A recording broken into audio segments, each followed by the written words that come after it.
من لساني يفقه قولي سبحانك لا علم لنا إلا ما علمتنا إنك أنت الأليم الحكيم اللهم لا سهل إلا ما جعلته سهلا وانتهجنا إذا شئت سهلا.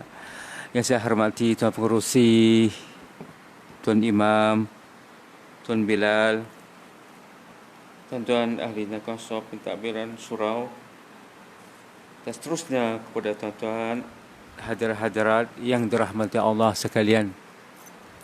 Alhamdulillah, syukur kita kepada Allah Subhanahu Wa Taala yang mana kita dapat menyambung kuliah kita di pagi ini seperti biasa, dan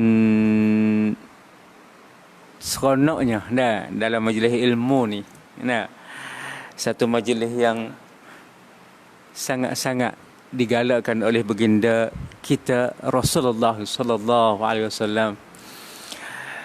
Jadi namun oleh kerana keadaan menjadikan kita terpaksa menyorok, terpaksa berhenti kuliah kerana Allah menguji dengan coronavirus. Namun begitu alhamdulillah kita sambung balik seperti biasa. Jadi tuan-tuan ingat tak kita berhenti kat mana hari tu? Ada tak? Ada siapa ingat? Ada tak?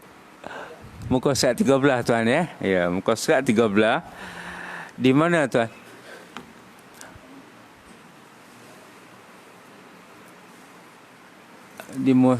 Tak apalah, kita di muka surat 13, kita tengok di paragraf pertama, di penggang pertama tu. Ilmu alat lebih mulia dari ilmu kedoktoran. Ilmu alat.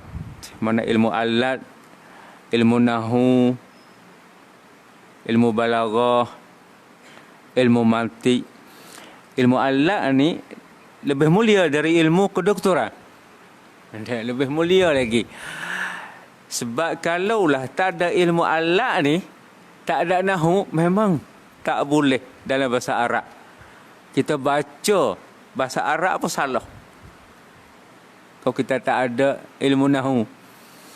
Kalau kita tak ada ilmu sarah pula, ya berterabur, kita tak boleh nak baca langsung. Ilmu sarah ni dia adalah satu ilmu yang pada awal dan pada tengah. Dia ada, dia panggil neraca dia. Nasara, nasaru, nasarat, nasarna, nasarta, nasartum. Ya ada timbang dia, syak-syak penimbangan dia. Kita kiyah gila. Fa'ala yaf'ulu, qatala yaqtulu, daraba yadribu. Itu sorah punya pasal. Kemudian nahu di akhir. Kalau masuk harah ja, ilal madrasati, kena baca baris bawah. Kita bila masuk ilal madrasata, tak boleh baca madrasata, salah sebab masuk ila. Itu pentingnya ilmu alat ni. Sebab tu kata Syekh Alawi ni lebih penting pada ilmu kedoktoran. Mana ilmu kedoktoran ni kalau tak pubat, boleh lagi alternatif bawa kapung. Bawa kapung boleh adalah caranya. Tapi kalau nahu tak boleh langsung, tak boleh baca langsung, tak pandai nahu, tak pandai sorah, lagilah. Begitulah. Kalau baca pun tak betul lah. Tak kenalah kaedah. Sebab itulah pentingnya. Yang terpenting ada 3. Yang penting ilmu alat ni ada 3 yang penting, kata Syekh Alawi ni. Yang terpenting ada 3 ni. Sebab tu pegang kemah-kemah 3 ni. Pegang kemah-kemah. Pertama, ilmu nahu. Memang ilmu nahu ni memang orang kata dengan payahnya, dengan pasti belajar. Kalau nak belajar bahasa Arab ni. Kalau di Syria yang panggil Ma'had Bilal. Di Syria ni ada satu ma'had nama Bilal, sebab Bilal lagi mati di situ. Maka masjid Bilal tu, kubur Bilal tu dibina masjid dan dibuat ma'had syar'i, sekolah agama. Pada tahun 1 mula-mula ni Ibnu Aqil dah mengapa. Mengapa Ibnu Aqil dah? Ibnu Aqil ni nahu, ilmu nahu. Mengapa matan Ibnu Aqil. ada orang kita, orang Kelantan pak cik umur dalam 50, dia pencen dah, umur 60 dia pergi belajar sekali dengan budak-budak Arab kelas 1. Mengapa Ibnu Aqil duk mengapa? Orang kata pak cik boleh ingat ke? Boleh, dia kata boleh. Dia orang ada duit dah, nak belajar ilmu, pergi merata, nak pergi berjalan, bagus sungguh. Itulah tuan-tuan, ilmu nahwu penting, dan ilmu lughah. Lughah ni termasuk sorah, juga termasuk sorah. Lughah ni juga termasuk, dia panggil al-lughah al-arabiyah, dia panggil insya ni kita esei, kita esei, dan juga nak esei tu kita nak guna grammar tu, nahunya, tak sorahnya, dan pada masa yang sama vocabulary, tu vocab. Kalau tak ada vocab, nak esei tak boleh juga, tak boleh lah. Tak ada kalimah, tak pandai, vocabulary tak ada, tak boleh. Tak ada kaedah pula, nak susun tak betul. Sebab tu dia merangkumi satu sama lain. Tak? Sebab tu penting lebih daripada ilmu kedoktoran, lebih lagi. Tak? Lebih penting. Memang. Dan ilmu hisab kata Syekh Alawi, iaitu untuk memperbetulkan masalah-masalah hidup. Tak? Kita perlu kepada ilmu hisab. Kata Syekh Alawi, ini ilmu yang penting. Mana dalam kita nak menghadapi, menjalani kehidupan, ilmu matematik perlu. Tak? Kita nak kira-kira, kita nak pergi berapa hari mahjiran. Tak? Lepas tu hari kedua kita nak buat apa. Tak? Kita ada akaun, dah hisap, kita kira. Tak? Lepas tu nak makan apa. Tak? Kalau nak di hotel, ini penting. Ilmu kira-kira dalam menghadapi masalah. Tak? Kita hidup perlu ilmu ini. Dan tengok di bawah tu tuan-tuan ya. Sekalian ilmu aqliyah dan naqliyah diambil dari Al-Quranul Karim. Tu di situ. Tak kira lah ilmu aqliyah, naqliyah, sumber dia daripada Al-Quranul Karim. Allah, itulah Quran. Hebatnya Al-Quran. Semua ilmu logik, ilmu apa saja, sumber dia adalah Al-Quranul Karim. Naqliyah ni yang ilmu yang dipindah daripada Quran. Itu naqliyah. Dalil naqliyah ni dalil Quran, dalil hadis. Dalil aqliyah ni dalil logik akal. Kita guna akal, logik akal. Maka itu adalah dikatakan aqliyah dan naqliyah. Semua ilmu macam ilmu ilmu falsafah yang guna akal. Ilmu mantik pun guna akal. Ilmu matematik pun guna akal. Ni aqliyah. Dan naqliyah, hadis, tafsir, semua ni masdar dia, source-nya adalah Quranul Karim. Allah, itulah tuan-tuan. Waktu saya samalah, saya menyeru saya dan tuan-tuan, kalau kita boleh baca Quran, kita baca supaya kita memahami maksud. Kalau boleh satu hari kita baca tapi kita faham maksud. Ni comel. Kita beli, kita kata kalau pak kita ni pimpinan Ar-Rahman. Pimpinan Ar-Rahman, terjemahan tu. Dia tebal elok. Sehari muka surat ya, kita baca ayat, kita tengok maksud. Hari kedua pula, ataupun ada masa kita banyak sikit. Kita baca ayat, kita tengok maksud dia, dan ada tafsir sikit-sikit di situ. Kita tengok, kalau setahun berapa kita dapat ilmu. Kalau setahun berapa kita dapat ilmu. Kalau 2 tahun berapa, kita khatam dengan ada ilmu. Kita boleh ilmu. Sebab itulah sumber segala-galanya. Ada Quran. Allahu Akbar. Itulah. Subhanallah tuan-tuan. Kita boleh kita ubah sikit. Kita duk baca sama-sama tu tak faham apa dak baca ya. Kira di khatam habis. Khatam bulan Ramadan khatam habis. Tak tahu apa dak. Cuba kita baca dengan memahami maksud. Memahami maksud. Oh, kita akan terasa azim, besar, hebatnya Quran. Semua dalam tu. Allah cerita semua. Allah tidak ada lagi sumber yang nak disandingkan dengan Al-Quranul Karim. Seperti disebut oleh Al-Imam Mulia Syekh Abdullah bin Alawi Al-Haddad Ba'lawi, hendaklah kamu ingat bahawa ia dari lautan yang luas dan meliputi dan sebagainya, dari kitab-kitab, sungai-sungai yang ambil dari laut, bahkan padanya usul pertukangan. Mana meliputi semua dalam Quran tu. Allah Akbar. Masya Allah, Tuhan tak tertinggal. Tak tinggal suatu pun untuk catat dalam Quran beliau. Dalam Quran. Sebab itulah kata Syekh Alawi, hendaklah kamu ingat bahawa ia dari lautan yang luas. Lautan yang luas. Mana knowledge betul-betul. Ilmu luas.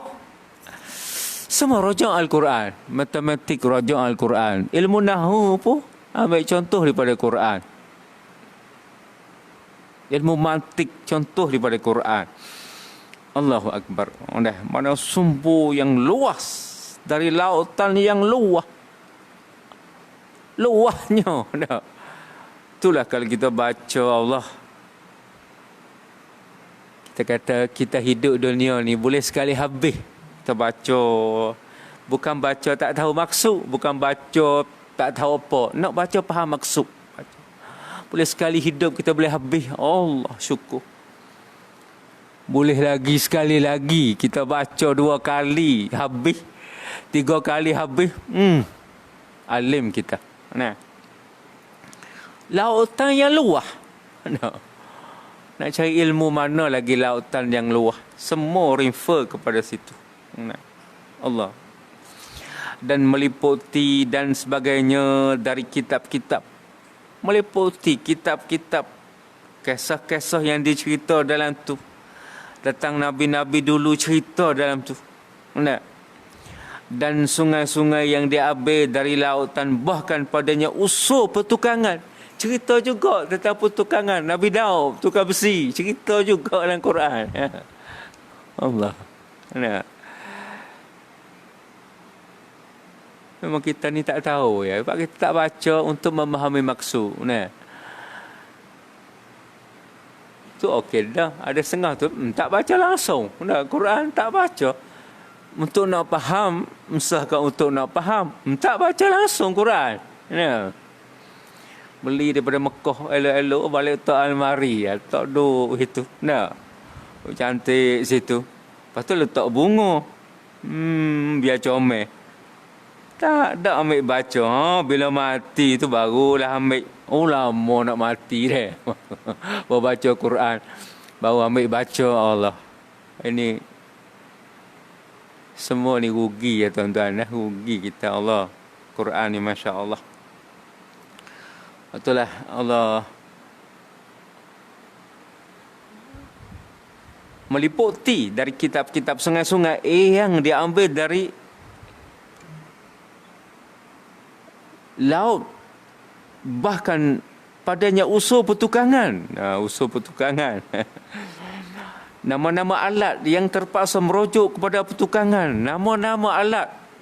Kalau kita baca tafsir tu tahu dah, kita tahu. Nama-nama alat. Jenis-jenis pemakanan, minuman. Ada juga. Haji babi pun sebut dalam Quran. Khinzir. Ada cerita ni, saya pergi Kedah hari tu. Lepas ada dia kata orang tu nak letak nama anak dia Khinzir. Ada.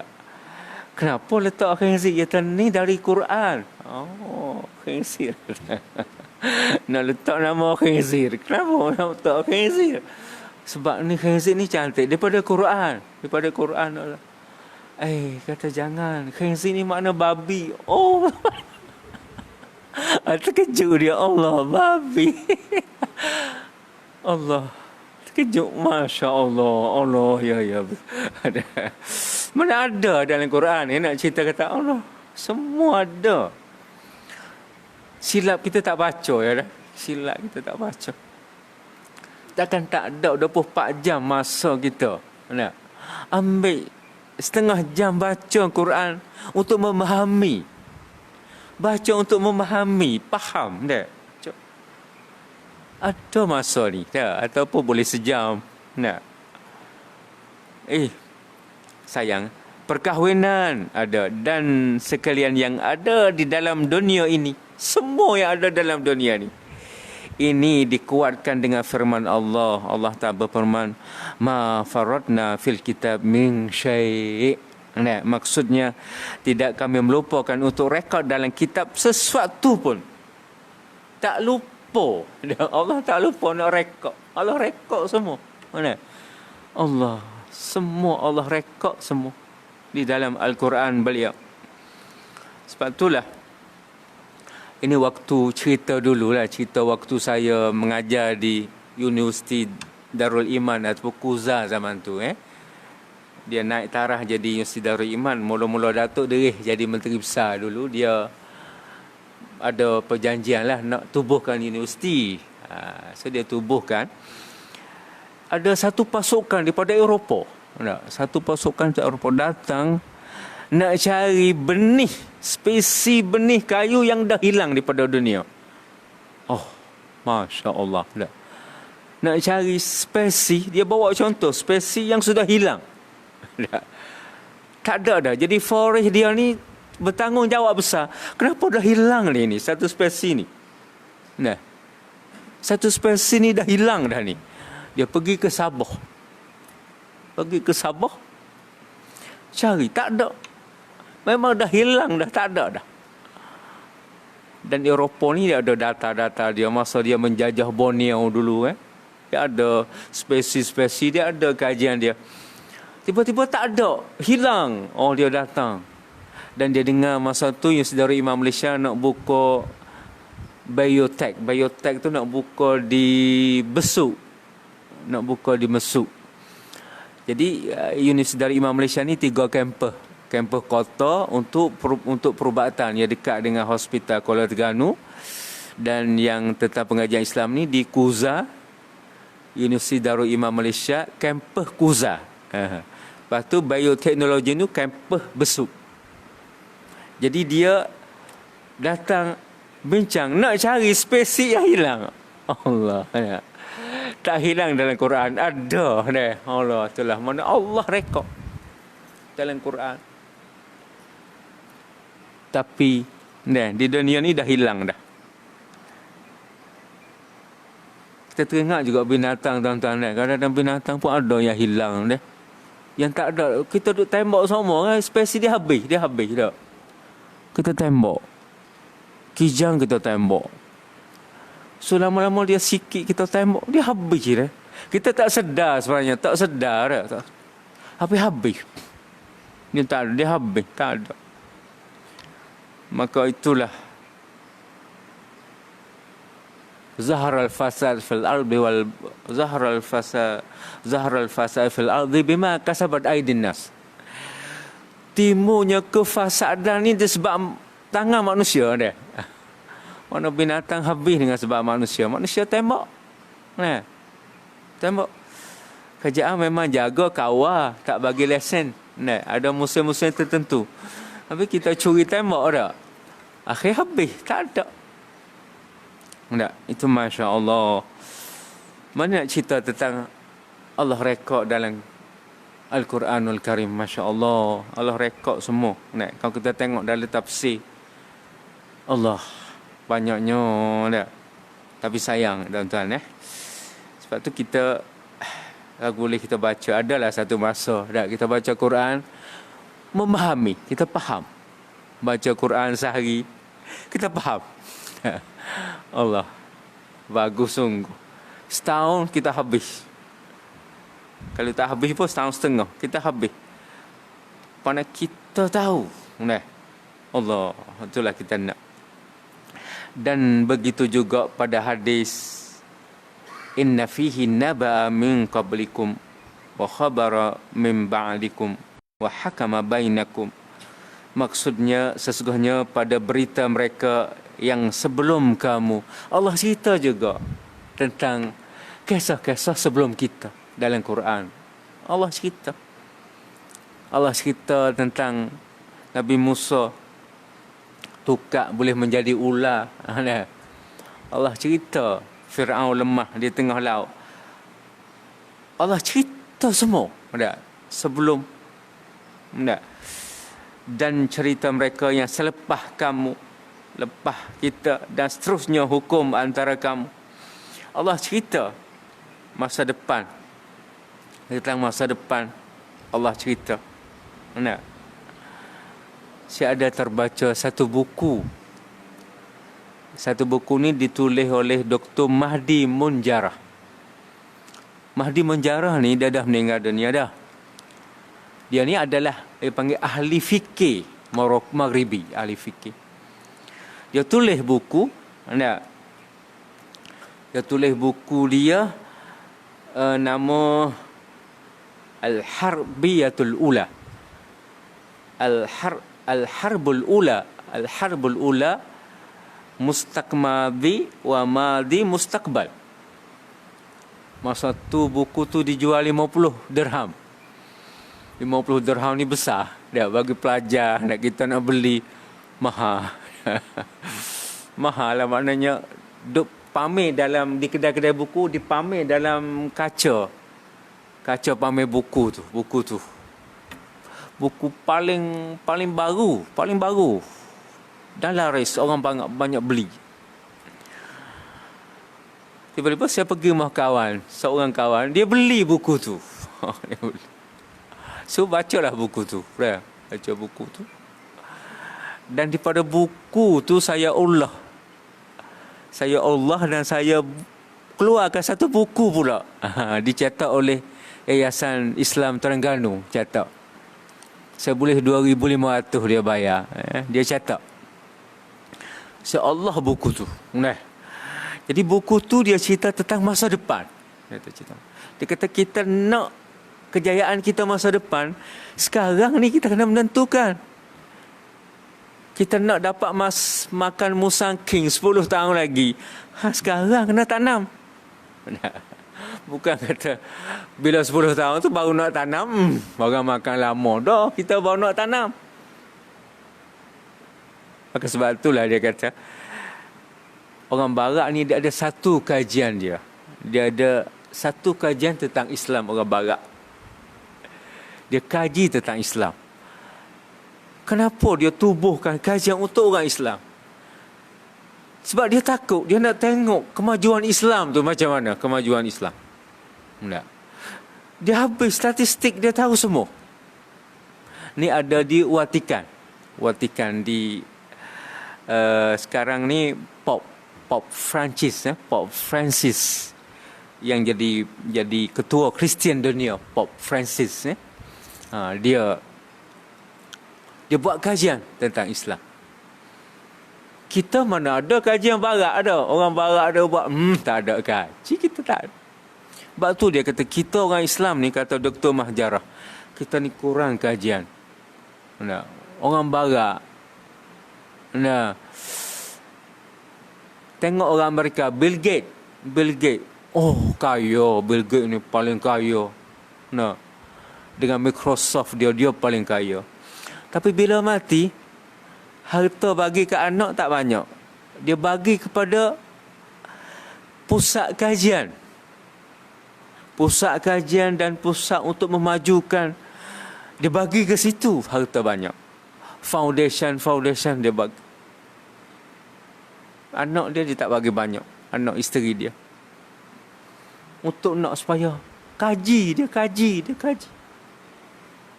Itulah maju mereka. Itu disebut oleh Dr. Mahdi Munjarah tadi. Dia kata kita ni Allah, orang Islam ni, bajet guna tak kena. Anda tak bawa kepada jalan untuk nak kaji tu tak ada. Anda itulah sebenarnya kemunduran umat Islam, dia kata. Anda di situlah tuan-tuan bila kita tengok Allahu Akbar, Allah cerita semua. Anda sesungguhnya pada berita mereka yang sebelum kamu, sebelum kita, Allah cerita, dan cerita mereka yang selepas kamu, dan seterusnya hukum antara kamu. Allah pula menghukum di antara kita. Allah, inilah bagus sekali. Fa innaka taqdi wa la yuqda alaik. Kita duk baca, ada imam baca tadi. Itu mana Tuhan yang sebenar. Fa innaka taqdi, kamu yang menghukum, tak ada hukum yang menghukum kamu. Itu mana Allah. Allah menghukum orang. Orang tak boleh nak hukum Allah. Barulah Tuhan sebenar. Ini dah bila kita hukum orang sedap, lepas tu kita sendiri pun masuk penjara juga. Tak boleh jadi Tuhan. Fa innaka taqdi wa la yuqda alaik. Kalau kita tengok di Korea dia, banyak. Kalau di China, siapa bunuh presiden? Presiden salah guna kuasa, pengubahan wang haram, bunuh. Waktu kita menghukum, okey. Siapa masa, orang menghukum kita, habis. Itulah kita manusia. Sebab itulah Allah menghukum. Allah menghukum di antara kita. Dan tak ada hukum nak menghukum Allah. Allah, ini Masya Allah, tuan-tuan. Ni kalau kita baca surat khabar, MBS Muhammad bin Salman, anak Raja Saudi sekarang ni, Muhammad bin Salman, dia ada kaitan dengan pembunuhan di Turki. Dia bunuh orang Saudi di embassy Turki dulu. Duk ketal lah ni. Duk kenaling ni bila Donald Trump jatuh, naknya Joe Biden ni nak kemukakan keadilan. Siapa yang bunuh Khashoggi ni? Siapa yang bunuh dia? Dan nak menuntut keadilan. Dan semua ni orang tengok kata anak Raja Saudi itulah yang masuk capur hal ni. So takutlah, sedang takut sekarang ni. Itulah kita hukum orang, tapi akhirnya bila orang hukum kita, habis. Itulah dunia, namanya dunia. Sebab tu Allah, kamu dan seterusnya hukum antara kamu. Allah menghukum antara kita. Allah, hukum Allah ni tak ada siapa nak tentang, tak ada. Allah ni baru jadi Tuhan yang sebenar. Itu baru jadi Allah yang sebenar, Tuhan yang sebenar disembah. Tak boleh undang-undang, tak boleh. Wala yadhullu man walaik wala ya'izzu man adait.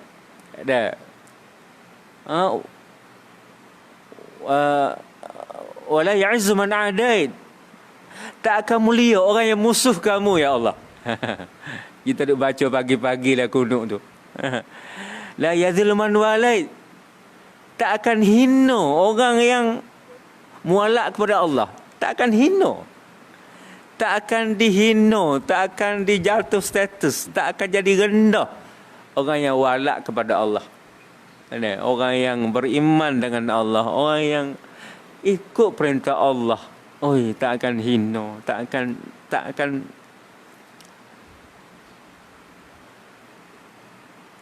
akan dijatuhkan status dan sebagainya. Tuan-tuan, kalau di Amerika, seorang sahabat daripada Afrika, dia pergi kerja di Amerika. Kerja kilang Amerika, factory. Bila nak solat, orang Islam ni nak solat, orang dia tak solat. Tapi bila nak solat ni, orang dia respect lah.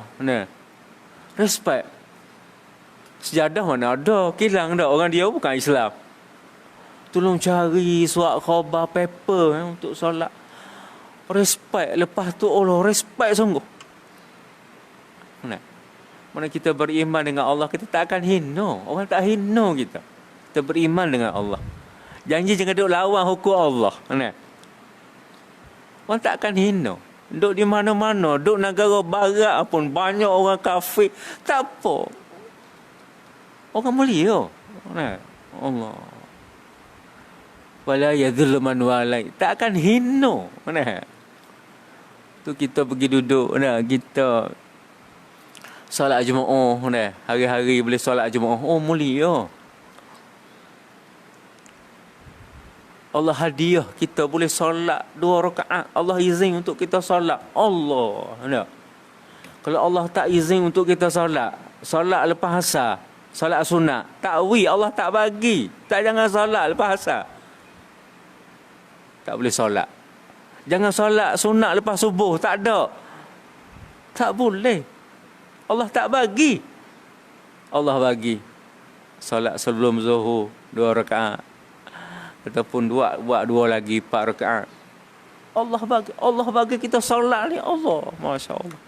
Satu rahmat. Ni Allah bagi untuk kita solat. Bila Allah larang, tak boleh solat. Tak boleh. Solat waktu tahrim, waktu begini. Tak boleh. Allah tak bagi. Ya. Tapi bila Allah bagi, kita boleh solat. Allah, tuan-tuan. Mulianya. Respeknya. Orang boleh solat ni. Sebab itulah kalau kita buat rumah besar, rumah comel, macam istana, orang datang rumah kita minta solat 2 rakaat. Allah. Nak. Syukurnya orang datang minta nak solat. Allah minta lah, saya nak solat zuhur, nak habis dah ni dah. Ataupun solat duha sekejap Allah. Tu tak ada dah kemuliaan. Dan kita boleh solat ni, tuan-tuan. Allah Akbar. Besarnya Allah bagi kita. Nah. Lepas tu, tuan-tuan. Nah, la yadhil man walik wala ya'izzu man adai. Tak akan mulia orang musuh Allah, tak akan mulia. Orang musuh Allah tak akan mulia. Nah. Orang deraka mak ayah. Allah tak bagi deraka mak ayah, kita deraka. Orang deraka mak ayah ni, Rasulullah kata Allah tunjuk di dunia sebelum pada siapa di akhirat. Orang deraka mak ayah. Mana orang deraka mak ayah ni belum pada siapa akhirat, dunia Allah bagi dah. Susah di dunia ni, susah. Kadang-kadang Allah Tuhan tunjuk belum sampai akhirat teruk lagi. Bila kita buat baik dengan mak ayah, Allah suka, Allah bagi mulia kita. Allah mulia, Allah. Tuan-tuan, saya ada kawan seorang, kawan pengalaman saya, kawan saya ni, dia ada adik dia lelaki. Adik dia lelaki ni kerja dia buat wisa orang luar untuk nak belajar tahfiz saja, tak nak yang lain, tak nak tahfiz. Buat wisa ni boleh duit, tuan-tuan, 20-30 ribu. Orang Cina datang, boleh duit sungguh. Tapi orang ni dia kata dia nak buat wisat untuk pelajar tahfiz ya. Pelajar Cina nak datang tahfiz. Saya tak nak yang lain. Dia buat tahfiz ya. Dia mudah. Dia ceritalah, kawan tu dia cerita dengan adik-beradik. Allah, dia kata baiknya, dia kata dengan mak saya kira. Dengan mak ni ikan pating di Kuantan tu. Dia duduk di Sayung ni. Duduk di Sayung. Ikan pating di Kuantan tu. Bawa mak ke makan ikan pating. Sedap di Kuantan. Oh, begitu sekali dengan mak. Baiklah dengan mak. Mak, Allah, mak tak ada. Bila balik tu kau, Allah, mak peluk mak dia. Satu ketika dia pergi Mekah, tuan-tuan. Dia pergi ke Mekah. Bila pergi ke Mekah, dia pergilah kepada kubur Nabi kita Muhammad sallallahu alaihi wasallam. Bila dia pergi kubur, dia bagi salam kepada Nabi dah. salam pada Nabi, mati. Mati tengah duk salam kepada Nabi dah. Mati. Pada salam tu dia balik ke belakang. Kalau orang sakit biasanya dia akan ke depan. Jadi kita serahlah kepada Allah. Jadi kemungkinan Rasulullah jawab salam dia, terkejut dengan Rasulullah. Meninggal dunia. Allah payah tuan-tuan dah. Inilah nak cerita kebaikan yang kita buat dengan mak ayah, dengan orang-orang semua buat baik ni. Allah, itulah sebenarnya Tuhan bagi kebaikan kita. Kita bukan buat kerana nak bagi Tuhan buat baik kita. Kita buat tanggungjawab kita dengan mak kita, dengan adik-beradik baik. Tuhan tak sia-sia. Tuhan tak sia-sia. Tuhan bagi kepada kita sesuatu. Tak sia-sia Allah. Apa yang kita buat. Wala ya'izzu man adai. Dan orang yang lawan Allah, tak akan mulia. Tak akan mulia. Orang lawan Allah. Tuhan larang makan rasuah. Tak lama masuk dalam. Tak lama. Sekejap je. Sebab itulah tuan-tuan Allah. Bila kita tengok pemberian Allah. Maka itulah mana Allah hukum di antara kita. Allah menghukum. Itulah. Allah menghukum kita. Tapi kita tak boleh menghukum Allah. Itu. Masya Allah. Itulah hebatnya Allah. Inna Allah ala kulli syai'in qadir. Tuan-tuan di pagi ni setakat itulah dulu dah. Berkata Al-Imam Asy-Syafi'i rahimahullah. Imam Syafi'i berkata, setakat itulah dulu di pagi ni. Kita akhiri sama-sama kita baca doa. Auzubillahi minasyaitonirrajim. Bismillahirrahmanirrahim. Allahumma zidna ilma wa fahma wa syukra. Allahumma rzuqna lisanan zakiran wa qalban khashi'an. Allahumma rabbana atina fid dunya hasanatan wa qina wa sallallahu alhamdulillahi rabbil alamin. Taqabbalallah.